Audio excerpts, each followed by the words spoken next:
On the past this week, we're celebrating the centennial of women's suffrage by visiting 1920. We think of the time as the Roaring Twenties, the Jazz Age, and while the things that would earn the decade those nicknames were happening, they hadn't hit their peak.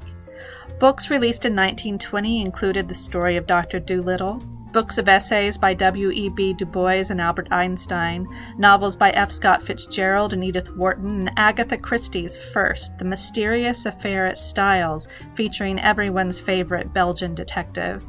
Taste in music ran to jazz, the blues, and classical. Famous musicians of 1920 included Al Jolson, Nora Bayes, Jascha Heifetz, Sergei Rachmaninoff, Paul Whiteman, and Mamie Smith.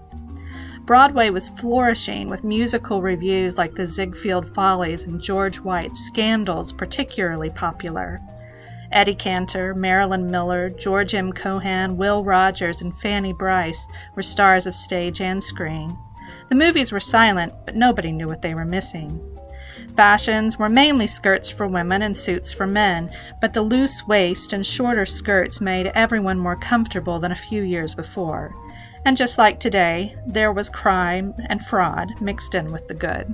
On August 12, 1920, Charles Ponzi was arrested for running, you guessed it, a Ponzi scheme, and charged with 86 counts of mail fraud and owing some $7 million to investors. And remember, this was in 1920, so that's equivalent to about $90 million today. Ponzi's scheme involved buying international reply coupons cheaply from one country and exchanging them for higher-priced airmail postage stamps from another country. It turned a profit, but not as large as the crazy 50 to 100% profits that he promised investors. While Ponzi got rich, he manipulated the books by paying investors with money from other investors instead of with the profits. When the Boston Post newspaper began investigating Ponzi's money machine, the stories caused a panic, and his investors started demanding their money. The company collapsed, Ponzi was arrested in Massachusetts, pleaded guilty to fraud, and spent 14 years in prison. Meanwhile, on August 13, 1920, over in Tennessee, the state Senate voted to ratify the 19th Amendment to the U.S. Constitution, which moved the vote to the Tennessee State House. The amendment had been ratified by 35 states, but one more state was needed to say yes to make it the law of the land. Tennessee was considered to be the last best hope before the 1920 presidential election, but victory wasn't a sure thing. The amendment read simply, "The right of citizens of the United States to vote shall not be denied or abridged by the United States or by any state on account of sex." Women had been fighting for the right to vote since 1848 when they gathered in Seneca Falls, New York. After 72 years marching, protesting, and going to jail, they were on the cusp of victory. What would Tennessee do? While the activists fought for votes, in Antwerp, Belgium, the 7th Olympic Games began on August 14, 1920. The 1920 Games were notable for who did not compete. Germany, Hungary, Austria, Bulgaria, and the Ottoman Empire were banned from competing because of their losing roles in World War I, which had just ended in 1918. Soviet Russia wasn't invited because of a political embargo by the West. However, the newly created country of Estonia did compete. The opening ceremony of the 1920 Games was the first to raise the 5-ring Olympic flag, the first where doves were released as a symbol of peace, and the first where the Olympic oath was taken by an athlete on behalf of all competitors.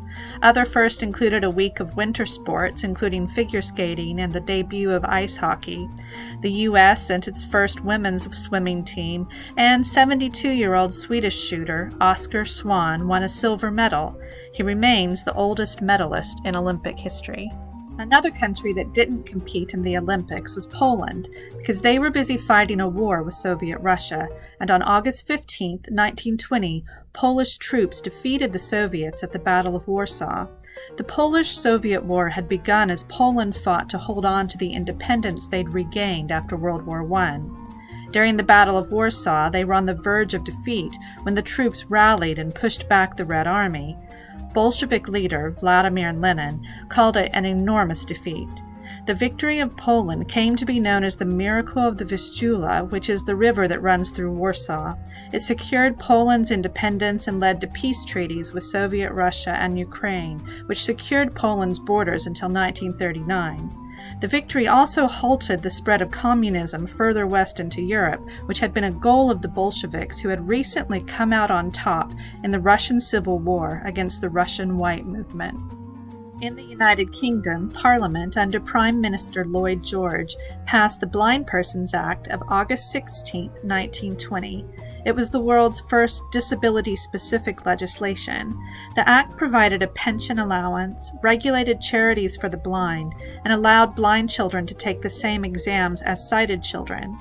Though the act was later replaced with more comprehensive legislation, it was a step in the right direction.